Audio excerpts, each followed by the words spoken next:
Okay. Yeah, I'm just gonna talk about this just briefly. Like, yep, things are bad. Surprise! Things continue to be bad. Look at that. It's Donald Trump trying to eliminate voting by mail by saying you have to use an ID to prove that you're a citizen in order to vote in federal elections. Like,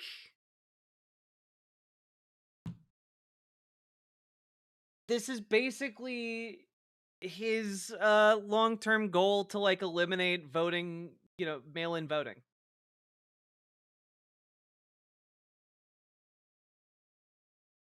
They're trying to frame it as cracking down on undocumented immigrants voting, but again, need to really stress that during his first term in office, Donald Trump put together a voting integrity commission headed by Chris Kobach in Kansas, and they found exactly nothing. So much nothing, in fact, that instead of announcing any results, they just quietly shuttered the investigation and the entire committee assembled to investigate it. So um, they literally couldn't find any. So now they're just saying that it's happening without any evidence whatsoever.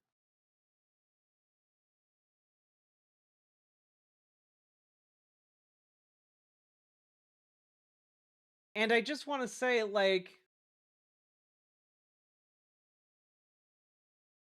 the way the New York Times reports this, right?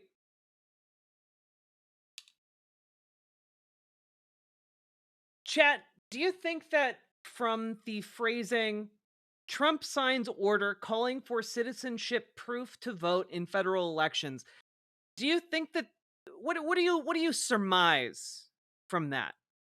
What do you what do you think you infer from that headline?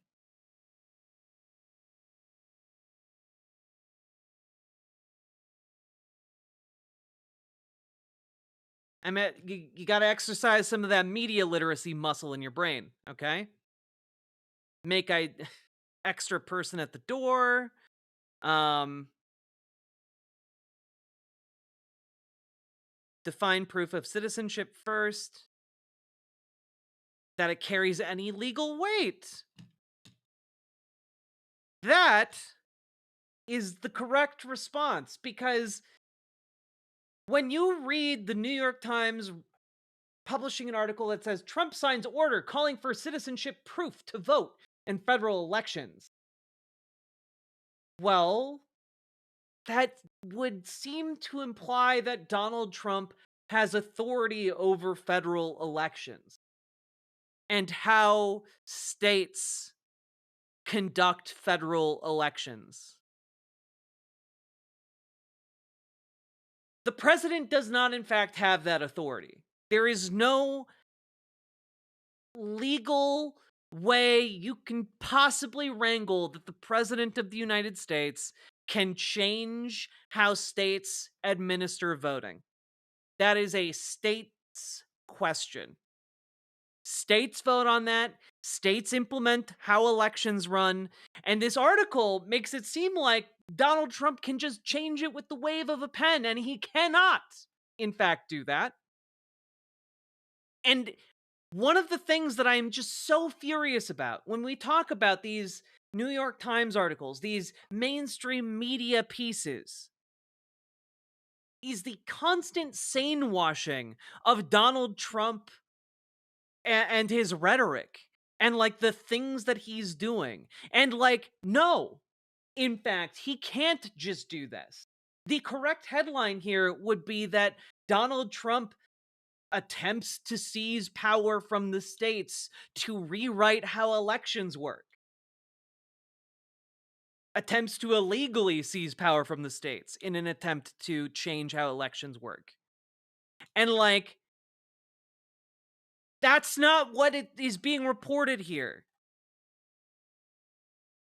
People literally think he's the king. The framing here, the framing here is inherently ceding the ground to Trump as if he is the one who is capable of doing this. And he is not. Not even slightly. Dems need to put forth a national ID scheme. It's possible to get everyone's IDs. I disagree. Wait, there is no social security number problem at all. You do not need a national ID at all. There is no problem when it comes to identification of people in the United States. Not a single one. The amount of voter fraud that takes place is like 0.0001%.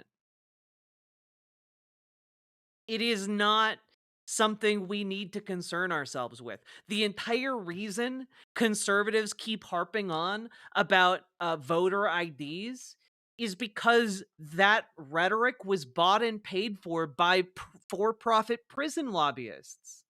I did a segment about this years ago when I was just starting streaming about the American Legislative Executive Council, ALEC, which is one of like the premier lobbying forces, at least it was years ago in America. Basically, a conglomeration of corporate interests that come together to write corporate bills for Democrats and Republicans, mostly Republicans, um, and is so prolific that sometimes you can still see Alex watermark on the bills introduced by members of Congress. And one of the largest factors in Alec pushing for, you know, ID laws is so that they can expand the number of people in private prisons. Full stop.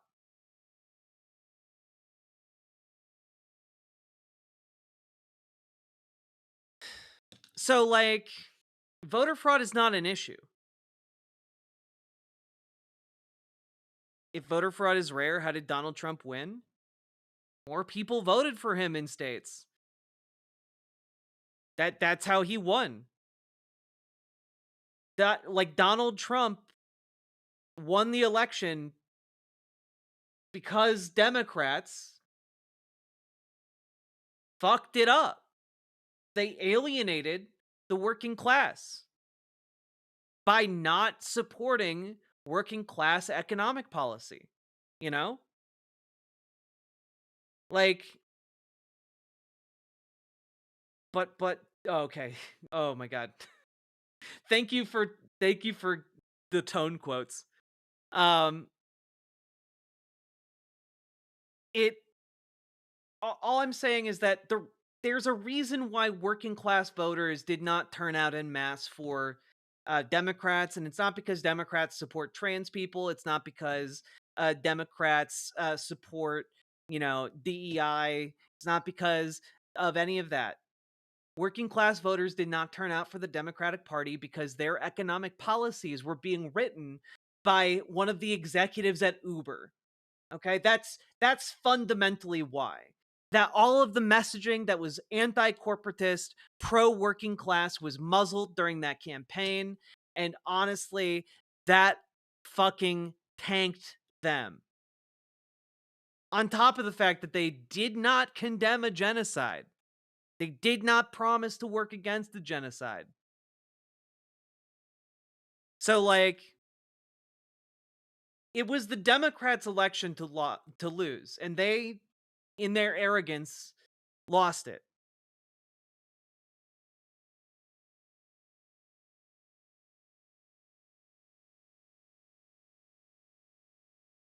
CF, here you want to hear a secret? You want to hear a secret about elections and how elections and politics interplay? Every election there is voter suppression. That has been true of every single election. Trying to get more of your voters to turn out and less of the other side's voters. That is part of the political dance that takes place around elections. Now, is it fair that Republicans overturned the Voting Rights Act. No, it's not. It's not fair that there are unfair elections. It's not fair that different states are gerrymandered. But, like, that's always going to be the case to some degree. There is no impartial system here. We do the best we can with what we've got. And fundamentally, if working class voters had turned out, that would not have mattered. Kamala Harris would have won. So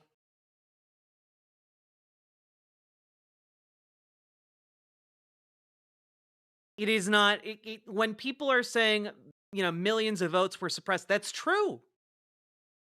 Suppressed with, like, voter ID laws, suppressed with gerrymandering, suppressed by a number of different things, polling locations being closed, etc. That's true. But that's not the same thing as saying, like, the election was stolen, as in, like, election workers rigged the machines. The spirit of Vuvuzela came up and rigged the election. It's not the same. Yeah, exactly, Dragonfly. What we need to do is overcome suppression by having a candidate, a message, and a movement that people believe in. Exactly. And a movement that can, like, to some degree ensure that, the candidate and the message stay in line, you know?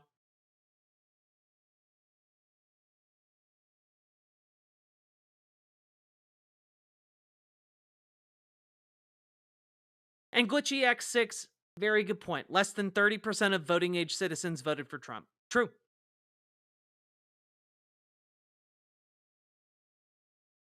Understand that in order to make sense of the electoral outcomes in the last election, we do not have to get involved in it in conspiracy brain nonsense.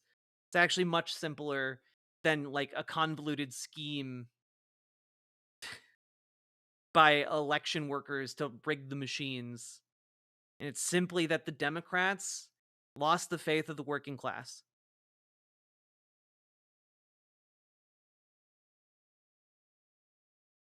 Um